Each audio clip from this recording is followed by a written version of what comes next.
If you plan to make a comment tonight, just sign in on the sheet in the back. Humble request. Yes. The microphones aren't that great, Okay. so could you please project your voice? Yes, definitely. For We those of will. us hard of hearing, Yes. because we want to hear what you have to say, but they're not always so great out there. Yeah, no, sounds Sure. good. We can do that.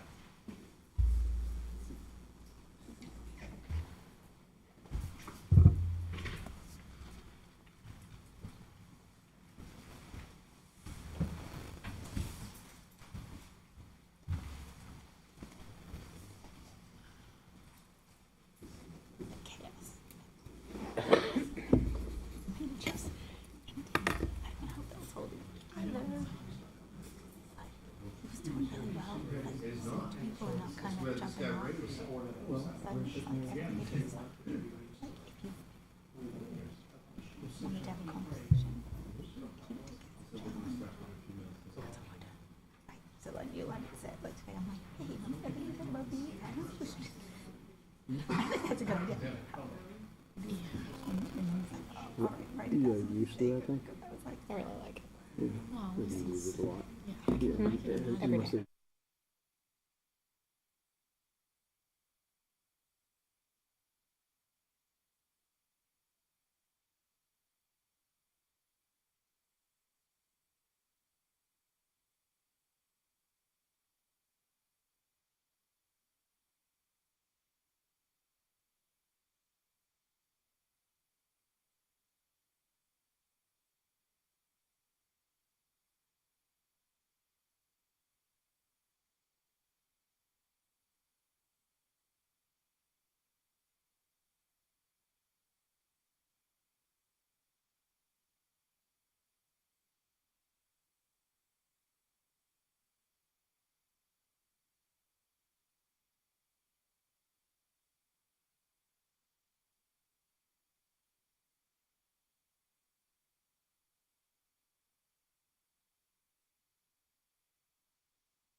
you can't just catch one fish and then all of a sudden bring it to the other one. Yeah. write up that says this is really high, but again, it's one person. Yeah. And I'm like, that's it. But there's not a lot of budget, but I'm like, I can't do anything with. So we kind of talked a little bit about what we did for groundwater, how did we risk. And then but they gave me a risk assessor who's got a good background, but is new at EPA, so he's, okay. So he might be eager, but I told him, I said, he's like, he's like Courtney Carroll, like that group. So he's like did like fish biology talk shows. Yeah, but they assign different sites based on how much they want to get experience, and he seemed pretty eager, but even he's like, oh my gosh, he got to, and he's like, okay, and I'm like, Well, that's a good sign. and I said, I know. All right. Do you want to go? 6:08. I can start. Yeah, if you think we're good. Actually, I just dropped this. Yeah, might as well just get going and then start with that. Is the stenographer on? Yep, stenographer's on. We got that going. Just double check that You before just I want to start. pull the microphone a little closer. But Yeah, I'm just going to move this Yeah. keyboard before I start typing because I'm so used to.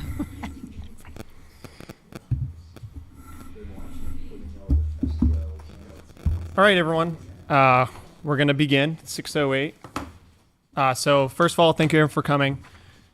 As you can see by the first slide, you are at the Tinker Garage Superfront site proposed plan public hearing. And a quick game plan for the meeting is I'm going to open, do quick introductions of who's here in the front.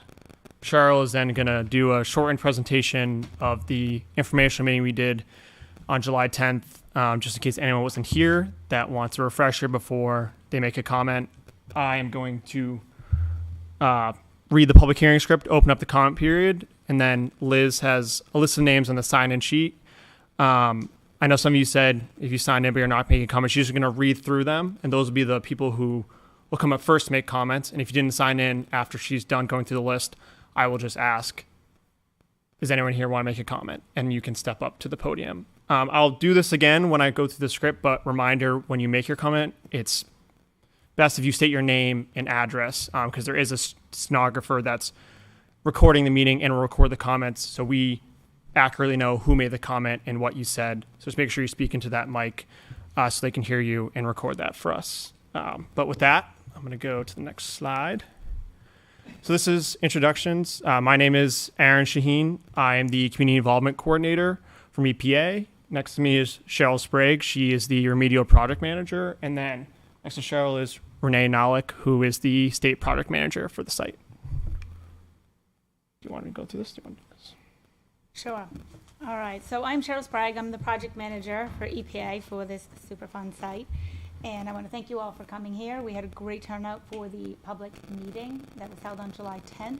We gave about 50 minutes of presentation. We had about 75 minutes of comments. So if you were here, you got to engage in that. If not, well, tonight's going to be a shortened summary of the information what we gave that night, just as a kind of a warm-up, because again, we're here to do oral comment on the proposed plan. So if I look down, it's just because I don't have my glasses on, and that's a little bit of a distance for me.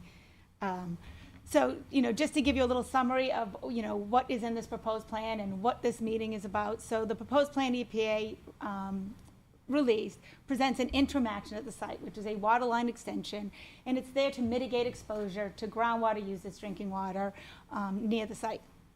So we are seeking public comment, public support on this interim action.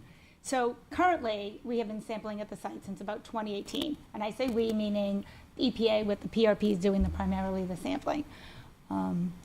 So right now, there's about 66 residential properties within the neighborhood that are on bottled water. And this has been growing over time as that sampling's been conducted.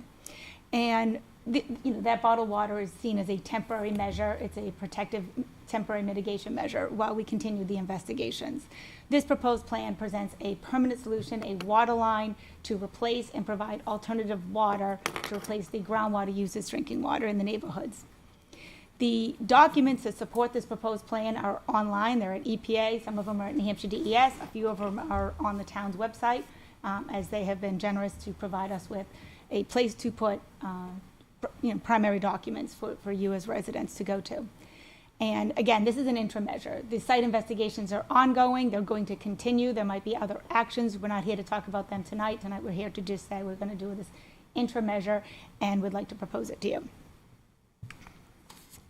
So the first thing I like to make sure is that everyone knows what we're talking about at the site, because the site is kind of an obtrusive description. So right now, this is the Tinkham Garage Superfund site, and I'm going to show you the different properties that they're there. So if you look at the screen, the red rectangle, that is the Tinkham Garage property itself. It's a little bit bigger than it shows up now currently on the maps, but it was a larger rectangle at the time. The green oval to the bottom of the screen, that is the condominiums. They were here built in approximately 1970s. And then the yellow oval is the single residences on Mercury and McAllister. The green rectangle up in the upper corner, that is the northeast part of the site. That is where you see your Home Depot, Staples Plaza. That actually was a part of the site, and it was developed in around 2001, 2003 time period. The purpley pink central of the site, that's the central of the site. That's primarily the Nevins, which is a residential development. It also includes about 90 acres of wetland conservation land. The two areas that we consider the target neighborhoods are the blue rectangle and the yellow rectangle, the blue being Ross Drive neighborhood and the yellow being the Albany, Charleston, Boston neighborhoods. So those are the two we're focusing this investigation on and this action on. So there's some significant history in our documents about the site. So we've tried to sum it up as quickly as there is. If you want more information, there is more information in the remedial investigation summary documentation, which is on the town's website as well as the other websites. It goes into a little more detail starting back in the 70s. Essentially, the land from the 1960s was primarily agricultural. By the 1970s, there was development, condominiums, the neighborhoods. Somewhere in the 70s, there was initial disposals which happened, septic waste, industrial waste, tanker washings, and the description is into the leach fields, which were in the condo area, into trenches placed into the back of the field, disposed of into trenches that went into the side field at the Tinkham Garage. And then there was the solvent swale within the condominium area. So significant disposals across the properties, and that comes into play for knowing where disposals were and where then you have to monitor where they may have gone. The first complaint at the site was 1978 from a household located on Ross Drive, complaints of odor and foam within the surface water stream that was passing by the house as well as within their shallow well on Ross Drive. By the 1980s, EPA had stepped in and started doing some investigations with the state. Volatile organic compounds were found at the site, in the condominium area, in the supply well for the condominium area, and in soils at the Tinkham Garage. The condominium area water supply well, as well as the water supply wells for the Mercury and McAllister, which were found contaminated, were placed on a water line as a first action in 1983. And that was allowed to because in 1983, this site became listed, on the national priorities list, which allowed us to move forward with Superfund actions.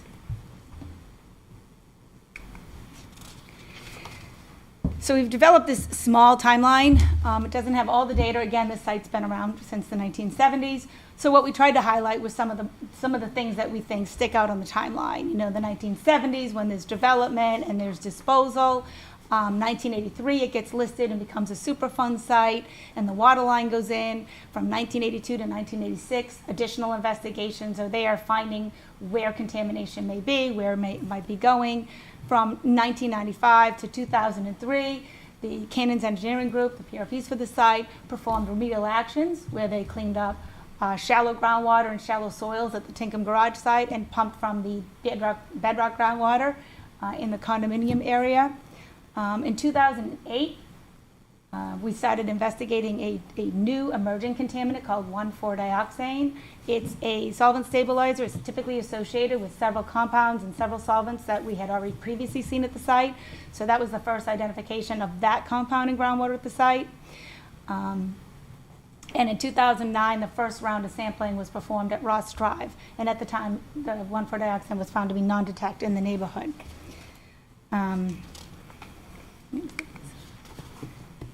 So from 2003 and ongoing, the remedy, which was pump and treat, was changed to monitored natural attenuation. So a series of monitoring happened once, twice a year. Reports were filed.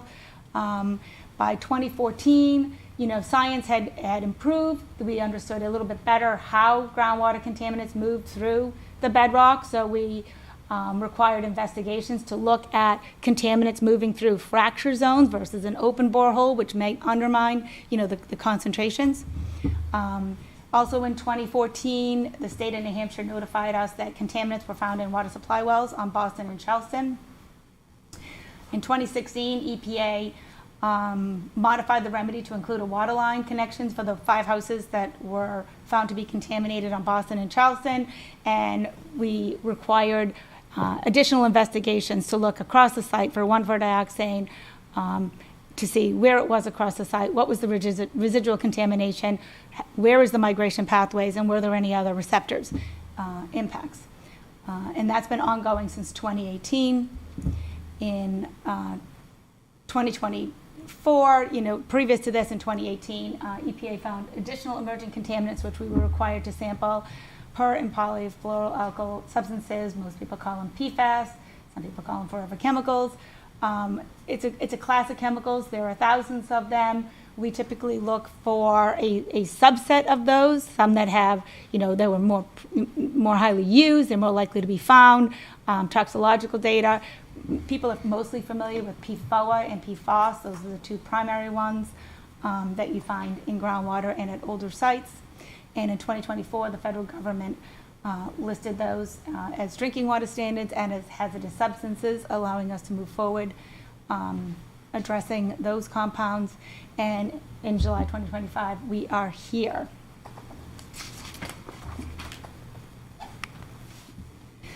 So again, this is just a site plan of the site. So one of the things that we did in the public meeting, and it's described in far more words and details in the remedial investigation summary memorandum, is just an outline of, we've been collecting this data, what do we know about it? So the real short take of that data is that, we're looking at a large release area within the condominium area. At the site, you've got a large area of residual contamination. At the Tinkham Garage site, you've got impacts to the east at Boston and Charleston. We know there was former impacts to the west with the condominium and Mercury McAllister. So these investigations focused on groundwater migration for primarily the 1,4-dioxane and PFAS at the site. And one of the things we look at is 1,4-dioxane is a compound that's miscible with groundwater. It wants to move easily with groundwater. PFAS is a class of chemicals, but they tend not to move the same way. So we have to make sure we're looking for where each chemical wants to go at the site. So in looking at the migration pathways, there were 2 things that we looked at. One was the surface drainage pathway. Now again, we said that the initial complaint was on Ross Drive. It was at a house that had a surface water stream passing right by it that came from the site. There's a lot of water at the site. There's a lot of, there's about 4 or 5 large streams, but there's also a lot of little streams that drain from the site. There's wetlands, it's a wet area. And one of the things we could see is that all of these streams, as you can see in blue, want to migrate through the property down, and then they migrate through the neighborhood because surface water wants to go to Beaverbrook or to the wetland, which is southwest of the neighborhoods. So that's where it's going. This might have been a significant transport when there was disposals in the early days. Obviously, what we have now is residual contamination, so we don't have the significant pathway of this, but it may have played a part in the transport at the time. So for groundwater, again, we're looking at different migration pathways. This is a very large site. It's 374 acres roughly, which is very large. Most of our sites may be 10 to 20 acres at the most. So looking at it on 8 by 10, it's kind of deceiving, but it's a very large site. So we look at where the disposal actions were happening, and we look at where does groundwater want to move from there. So obviously the blue arrows represent natural flow. So groundwater moving through the shallow contaminated soils at the Tinkham Garage site would move southeasterly towards the Rossip Drive neighborhood, and then primarily come down south. The large blue arrow, I don't have a pointer, I'm sorry, but the large blue arrow heading to the south, that would be the primary direction. That's the primary direction that groundwater wants to move in. And because again, it's moving down, it wants to go to Beaver Brook, it wants to go to the wetland to the southwest. But on its way down, what we have is fractures, which is where groundwater moves through, and then you have parallel perpendicular striking features. And in those features, groundwater can also move, whether it moves naturally or not, but it can get pulled in those directions. So the condominium area well may have pulled contaminants based on the original RI from the Tinkham garage site towards the well. Same with the Boston and Charleston. So you see the green arrow going in two ways. So those are the fracture strikes that are also running along at the site.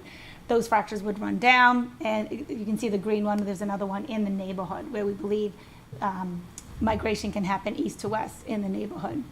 So again, this is important because what we're looking for is where does it naturally want to go, or where can it be pulled to spread the contamination or to impact receptors. So when we look at contaminants, to see just placement of the contaminants, how they may have migrated, where they spread. So this map is not a current map. What it represents is these are the maximum concentrations for 1,4-dioxane. So it's been around sampled since 2008. We were able to take all the data and just see where did this contaminant, where was this contaminant, where did it spread to? So what we can see is the same migration pattern that we see in our conceptual site model for groundwater, where it's going to start at the Tinkham garage source areas or in the condo areas. It's going to migrate east to west, as it's also migrating in a southward or southeast direction. The same thing with PFOA. Again, that's one of the more soluble of the PFAS compounds. And again, we can see that the red areas are those source areas where it's going to get distributed, and then it's going to be spread through the different fractures at the site. So in addition to doing investigations, as I mentioned, back in 2003, they started some additional site-wide monitoring. Some of the monitoring done at the site is done on a groundwater management permit, and that is issued by the state of New Hampshire. Every 5 years, they update it. So what has happened over time since the original 2014, we've been adding the additional houses. So I think this map is interesting because everything you see that's in a bluish color on the map, those are already where the water line is. So the monitoring we have is the dots, the green, the purple dots. But everything not blue does not have a water line, but everything blue is where the water line is. So we can see where there's household wells, where there's monitoring wells. And this is the sampling plan. This is the recent one that came up. So one of the things that at the public meeting that Jim did a great job at is just a little discussion of something that we talk about when we talk to residents. You know, each person has their own well. Some of these wells are 20 to 40 feet. Some are 1,500 feet deep. You know, concentrations are different in every well, and why is that the case? And Jim did a great explanation at the time, and it basically is not only do we have wells of different depths, but each well is intersecting different fractures. So depending on where your well is and what your well is intersecting or where your well is pulling from, you could have different concentrations that you pull into each well. So it's one of the reasons why your neighbor might have a different concentration, same contaminants but different concentrations than yours. So now that we have contaminants that we're looking at, we move on to risk assessment for the EPA component of it. And essentially risk is a factor of three things. It's contaminant concentrations that are present, it's what is the exposure, and how much contact do you have, and how does it affect you? What's the toxicological aspect of the nature of the chemicals that you're exposed to? So for this site, we were looking at the exposure being ingestion, neighborhood, water supply well. So this is the only thing we're looking at. Because we're doing an intrameasure, we can look at one exposure, one media. So we are looking at the media is groundwater used as drinking water, and the exposure is ingestion.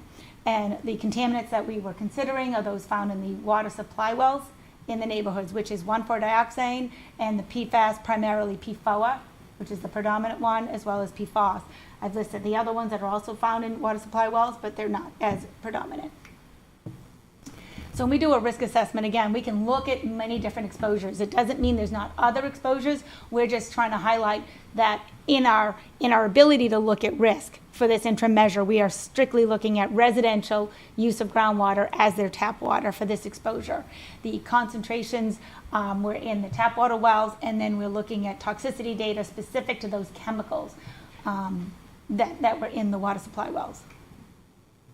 So EPA did a risk calculation. In this case, there's roughly 89 houses. I believe there was an outstanding cooperation over time for residents to get their water supply wells sampled, which was phenomenal. And what we ended up doing is looking at about 80 household water supply well results and getting essentially an exposure point concentration. So each house has different concentrations, and each house can have variations depending on precipitation and runoff. So you can get a high number, then a low number the next sampling. So what they did is they looked at all of the data collected since 2018. So some were non-detect, some were very high, and they averaged it out. So you got an exposure point concentration such that if somebody were to come in and drink groundwater from these neighborhoods, this would be the exposure point. This would be the average you would get. So the calculations were based on those exposure point concentrations.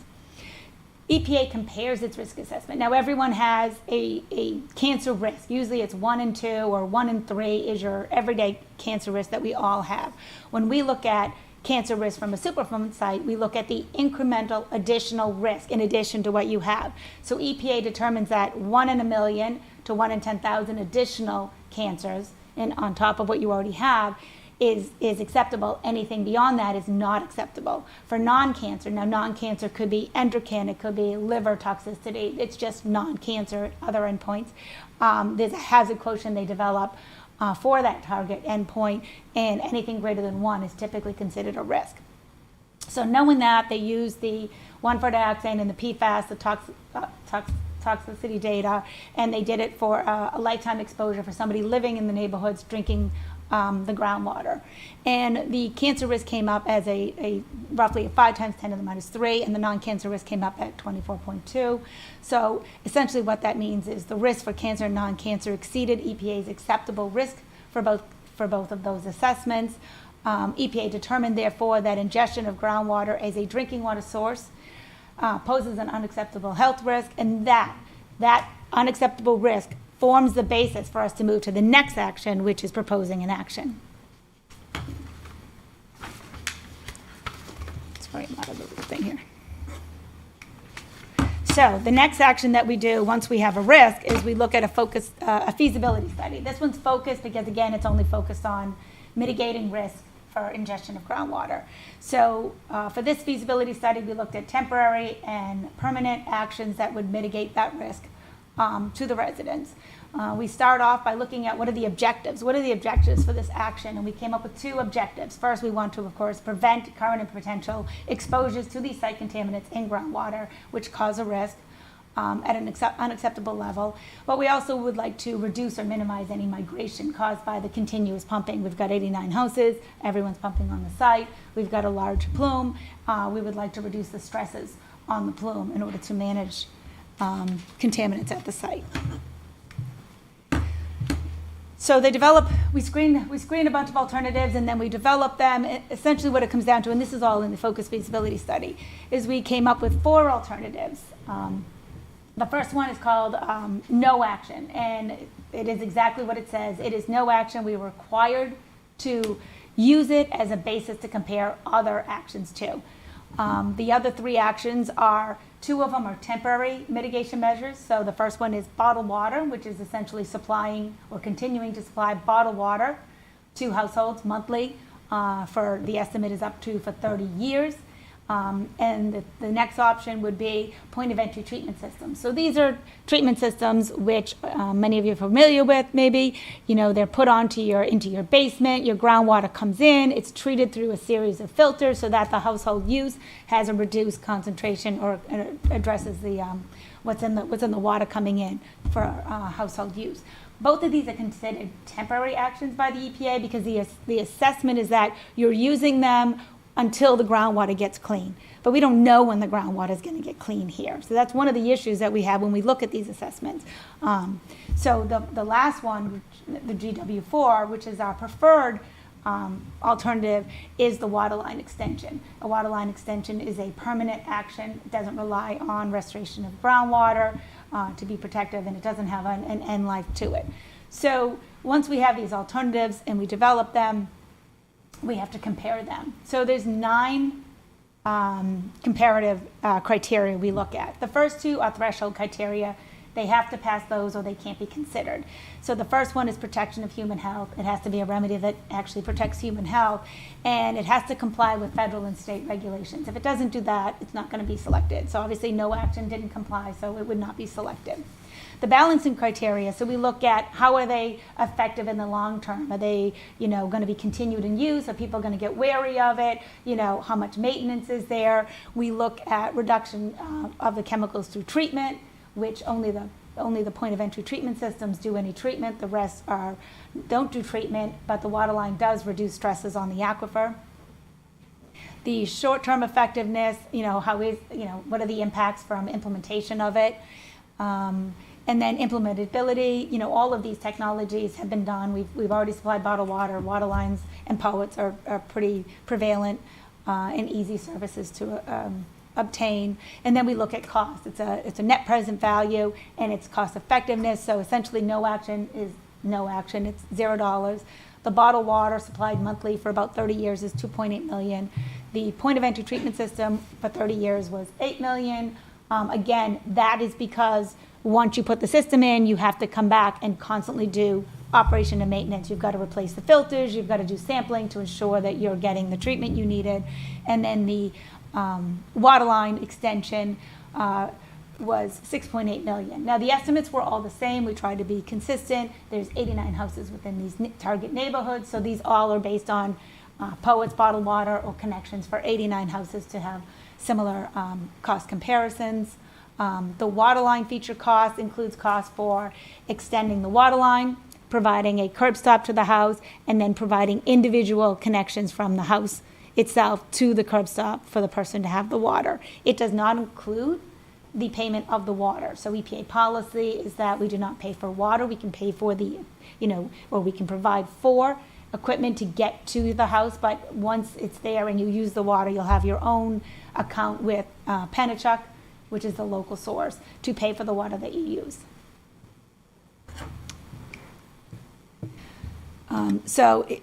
This just gives you a couple main components that we did. Again, we looked at the target neighborhoods. There's been an extension previously to 2 different areas.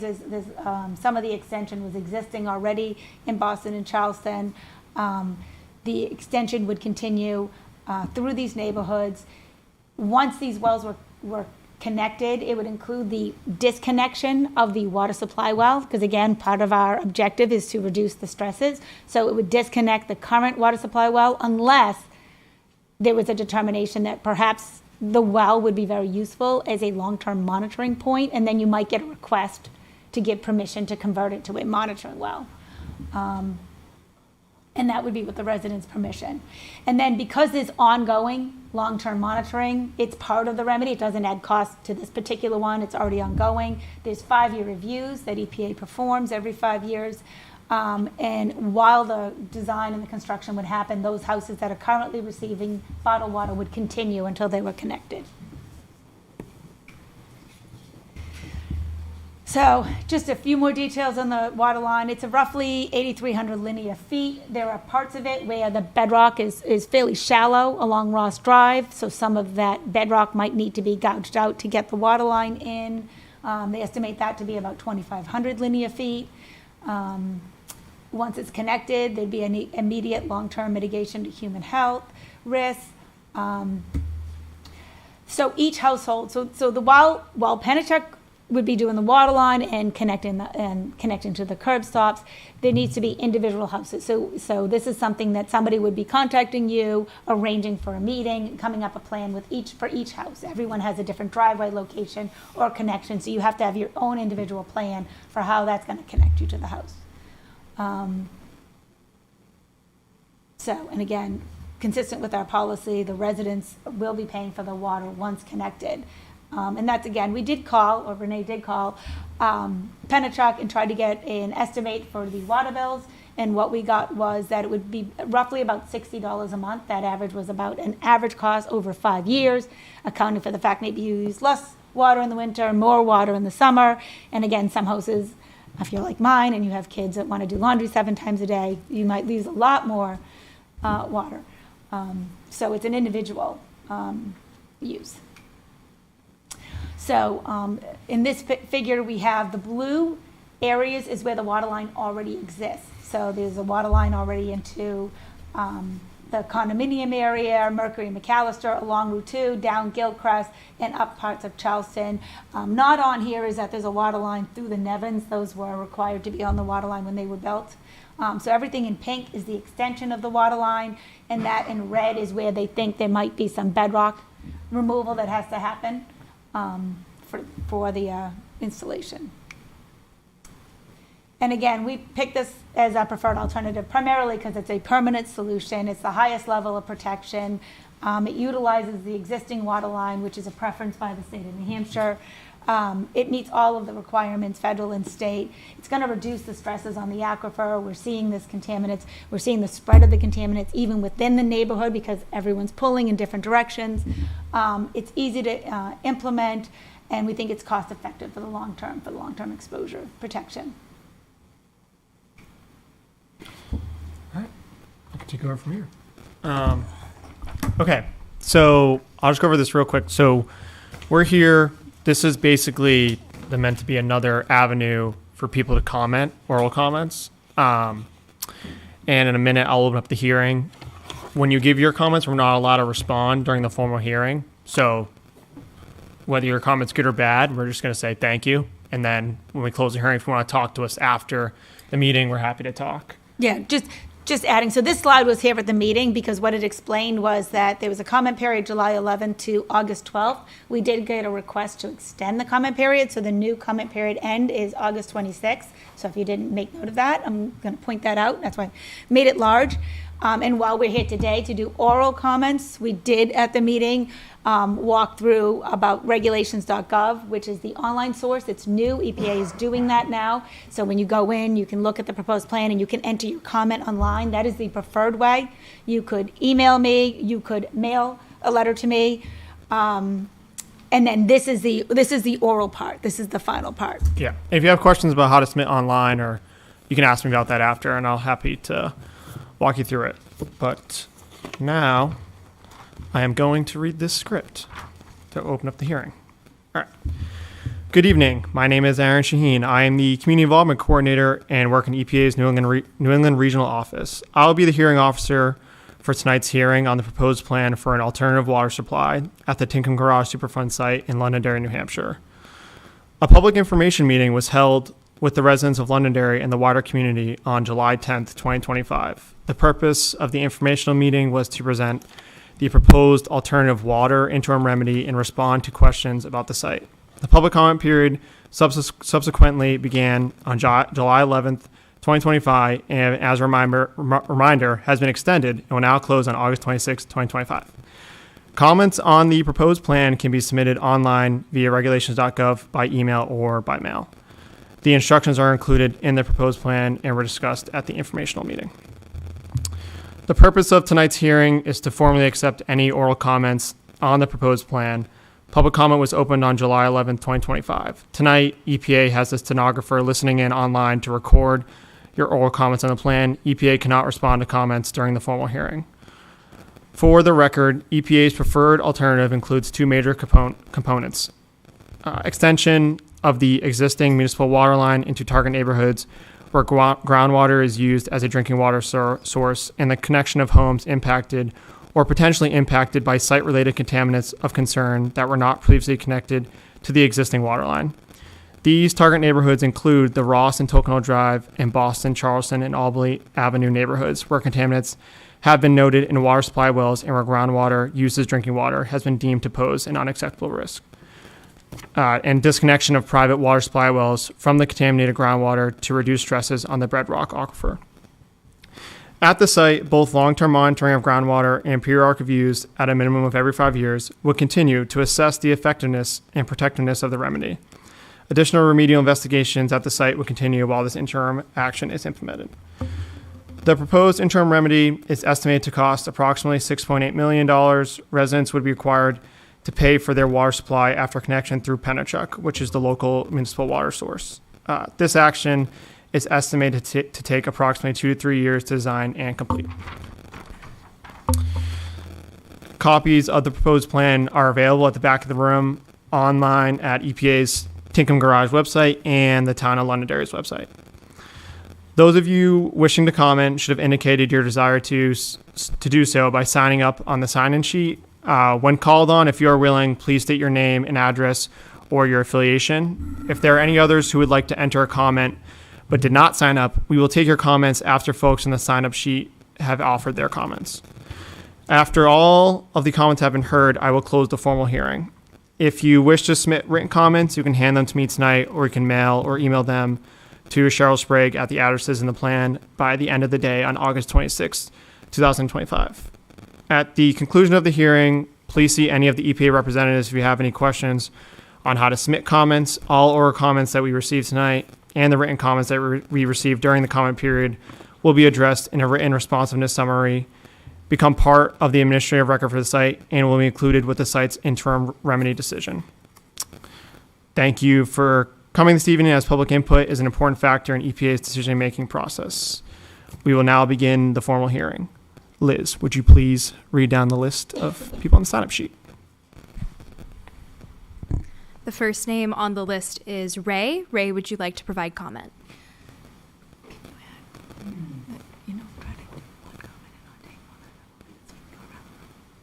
Yeah, and I'll just add one more thing too. Just for time's sake, if you have multiple comments, if you want to leave your initial comment first to give time for other people, I would say just leave one comment. Then we can go around the room. If you have additional comments, you can come back up and leave another comment. But Ray, go ahead. Yeah, okay. Look, I'm just a resident. I'm here to listen. I'm going to give these folks time to ask their questions. And I appreciate what you're doing, coming forward here. Unfortunately, I would like to have seen more people here. I did contact a fellow that lives on Boston. Unfortunately, his wife went out for the evening, and he's left with the 3 children. He would love to have come, and there were probably other people also. So I hope those people are able to write comments and send them to you. Thank you. Thank you.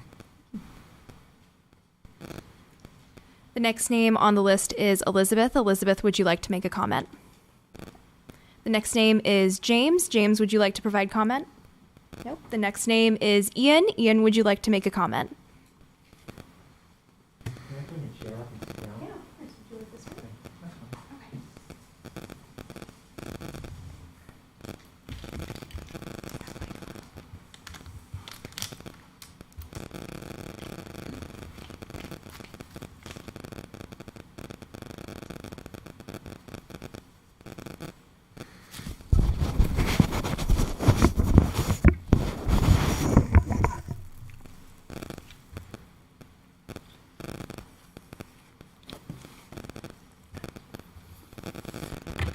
Good evening.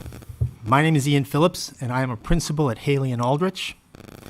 I, along with my colleague, Amy Dykstra, are the people who have been meeting with the residents of the Nevins, Ross and Tocqueville Drives, Boston and Charleston Avenues, to describe the conditions in their homes and in their neighborhoods and answer their questions over the last 10 plus years.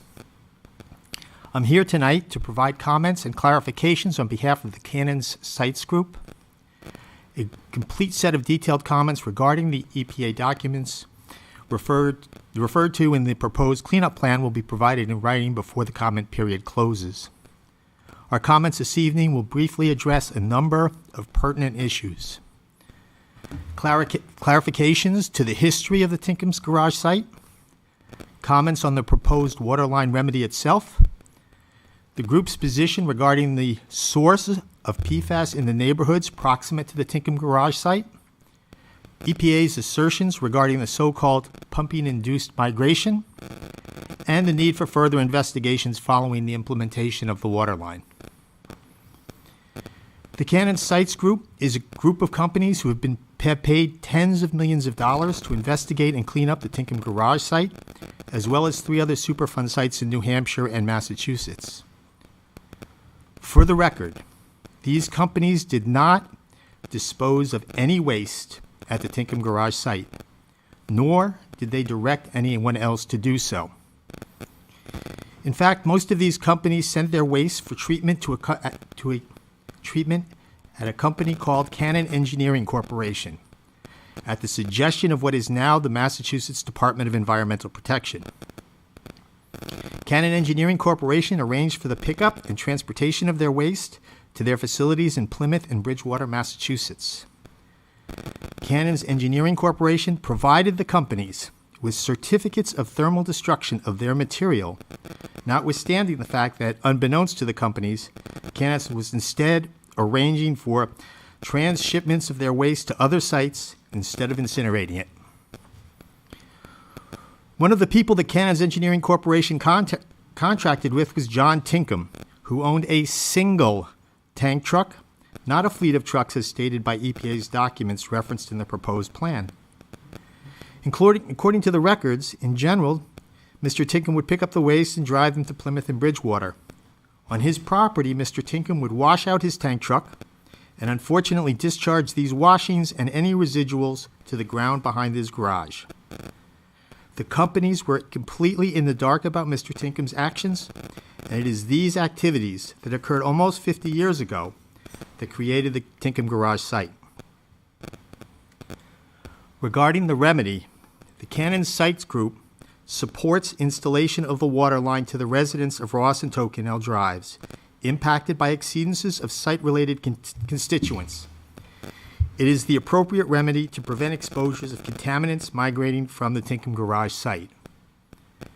In fact, for the past 2 years, the Cannon Sites Group has proposed the installation of the water line in the Ross and Tokenell Drives neighborhood to EPA and New Hampshire DES, and therefore is pleased that this plan is finally being proposed. As mentioned during this time, and since 2018, the Cannon Sites Group has provided bottled water to affected homes in this neighborhood while completing required delineation work, ensuring that impacted residents have access to clean drinking water. This has occurred even at homes where only a single exceedance of New Hampshire's ambient groundwater quality standards in the 8 years of testing. The Cannon Sites Group has never disputed this action while investigations were ongoing.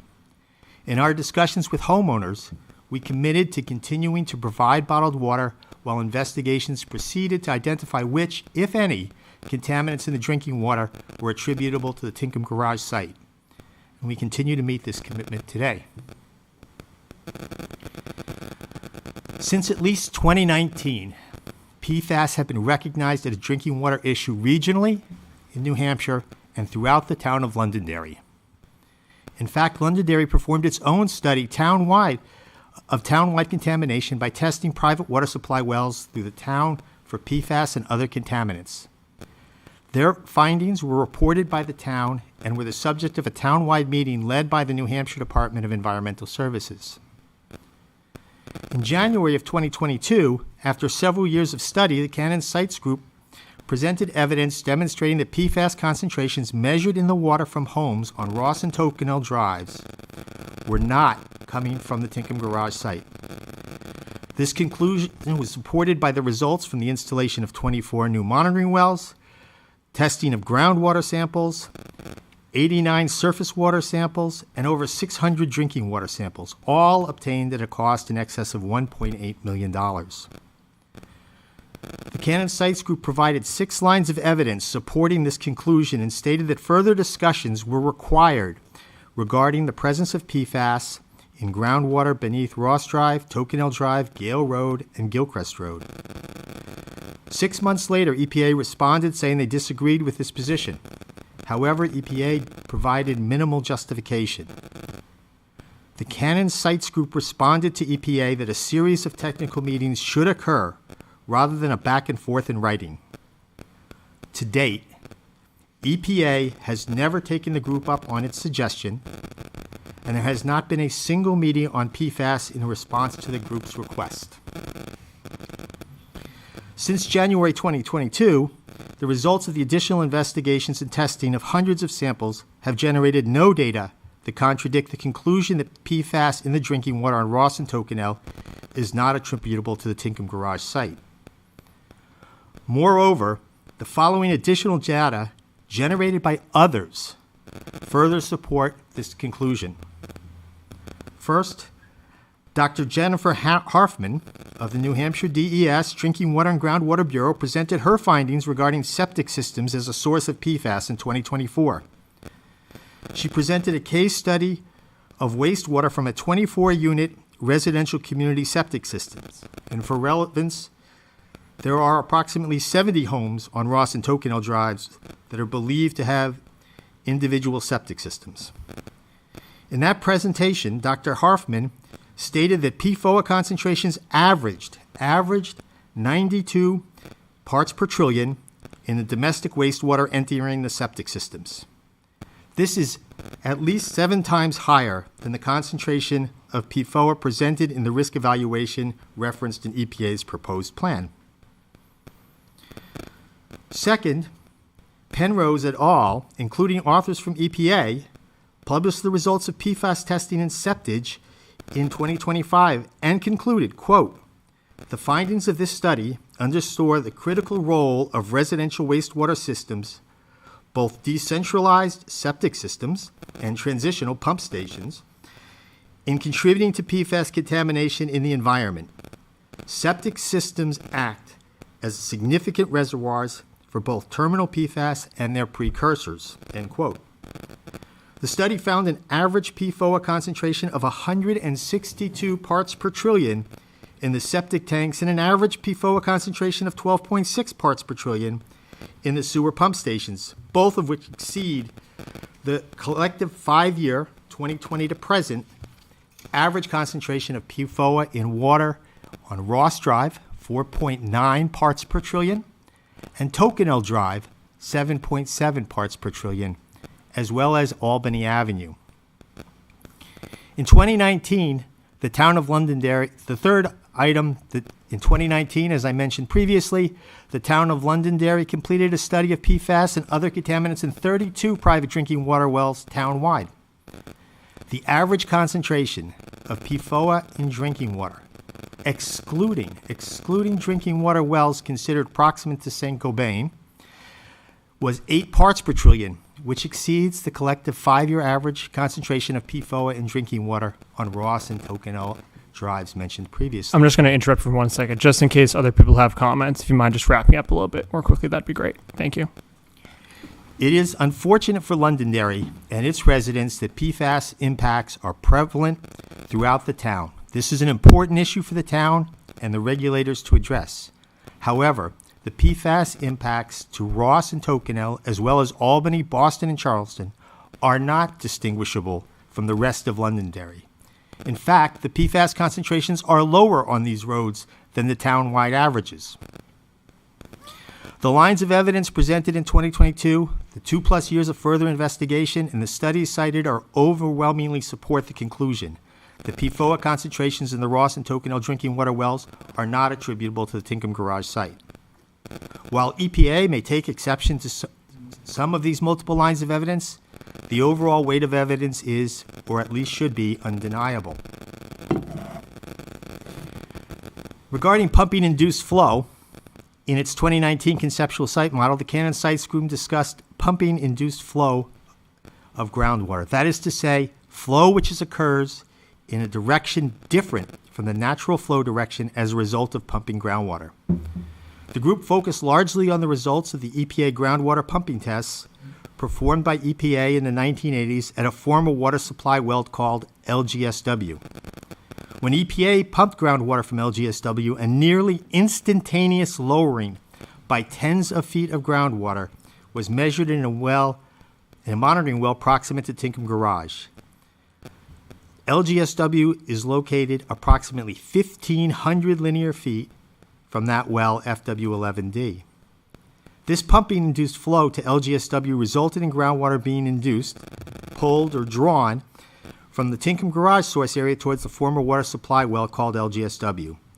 The impacts of pumping were substantial and instantaneously observed. However, pumping-induced flow to LGSW is distinctly different than what EPA is alleging in their proposed plan. It's our conclusion, based on over 5 million measurements, that EPA lacks evidence supporting their theory that intermittent pumping of residential wells is inducing flow in directions other than the direction of natural groundwater flow. The measurements generated by Cannon Sites Group and reported to EPA in 4 memos were taken over an approximate 2-year period and show no apparent response to the use of drinking water wells along Ross and Tokenhill Drives, as well as Albany, Boston, and Charleston Avenues. The data show that the influence of drinking water wells on the movement of groundwater beneath the neighborhood is likely small, less than a fraction of an inch, not tens of feet, if at all.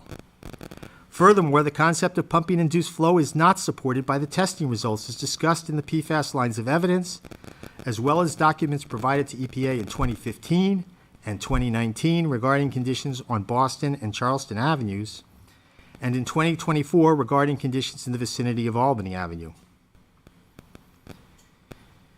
In addition, further evidence indicates that pumping-induced flow of groundwater from Tinkham Garage area to Albany, Boston, and Charleston, approximately 2,000 feet, is not occurring. This position is supported by multiple lines of evidence, including the following. Sorry? If there's other people, I appreciate your comments. I'm assuming this is going to I'll be be finished in just a minute. okay. I'm assuming this is going to be in a future letter to us, the same information that we're I will finish in getting. just a minute. Thank Okay, you. thank you. I'm just trying to respect other residents here that might want to make a comment as well. Understood. Chemical testing results of the homes on Boston and Charleston Avenue do not indicate Tinkham Garage site is the source of contamination in this direction. This position was presented again without EPA response in 2015. In addition, in 2019, the Cannon Sites Group presented data again without EPA response, which indicated that the dairy wastewater treatment plant, approximately 1,000 feet away, was a much more likely source of PFAS at 8 Charleston. Finally, in December 2024, the group submitted multiple lines of available evidence that demonstrate that Tinkham's Garage Superfund site is not the source of PFAS detected in the Albany Avenue neighborhood. As I mentioned before, over 5 million groundwater elevation measurements in monitoring wells do not indicate pumping-induced flow by the pumping of residential wells despite the proximity and the presence of a multi-family apartment building and multi-single-family residence in the Albany, Boston, and Charleston Avenue neighborhood.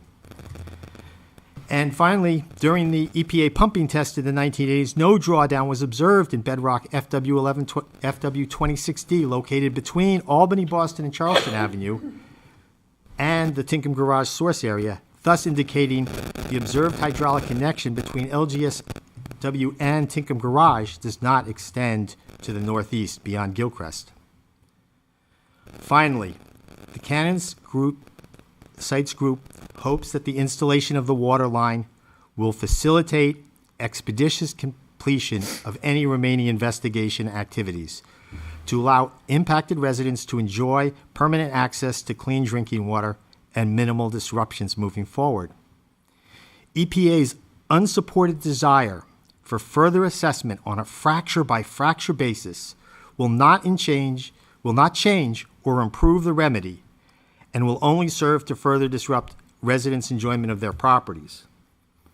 There is no evidence, despite over $5.3 million spent searching, that supports EPA's theories of individual contaminants moving in different directions. It remains the Cannon Sites Group's position that the water line is the appropriate remedy to protect the health of the residents impacted by site-related contamination, and we will provide written comments in further detail.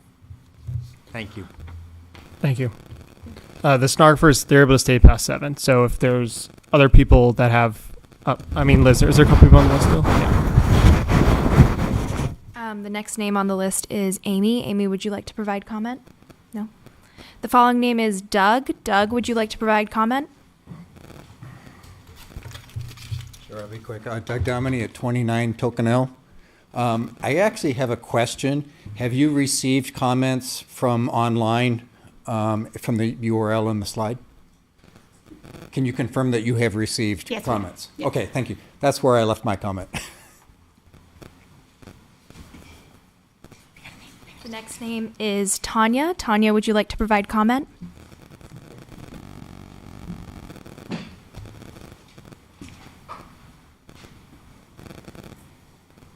Is it okay to ask a question? Or should we email for questions? I would say just leave your comment, and then if you can email us after. If it impacts your comment, you could just make another comment if you would like. Yeah. Make a comment about questions? Or Only saying because we're in like a formal hearing, so this is a time when we're not allowed to respond to. So, but if you want to make a comment now, and then if you have a question after I close the hearing, we can answer your question, and if it impacts what your comment is going to be right now, you can make the comment after, or you could make it now if you want. You can make another comment. You know what? If that makes sense. that's a little confusing. Yes. But In other words, the question that you're going to ask, do you need the answer in order to provide the comment that you'd like to provide? thank you. Thank you for the clarification. No, I just need them to be more educated about the situation. So I'll refrain, I guess, from commenting. Thank you. The last name on the list is Frank. Frank, would you like to provide comment?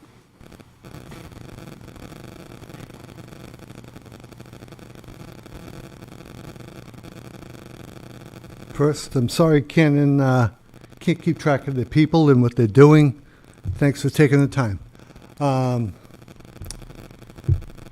This process, 3 some odd years, in that period of time, residents will need to know how they're going to get to and from their neighborhood. That will be very important. And thank you. Thank you. Is that everyone on the list? So now that everyone on the list has been called, is there anyone else in the room right now that would like to stand up and make a comment?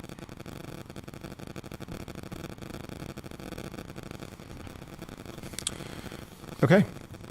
Thank you for participating this evening. Remember that the public comment period for making written comments closes on August 26, 2025. The hearing is now officially closed. Thank you very much. And with that, that's going to be the end of this meeting too. If you have questions, feel free to come up to us. We'll answer them, but you're all free to go. So thank you very much.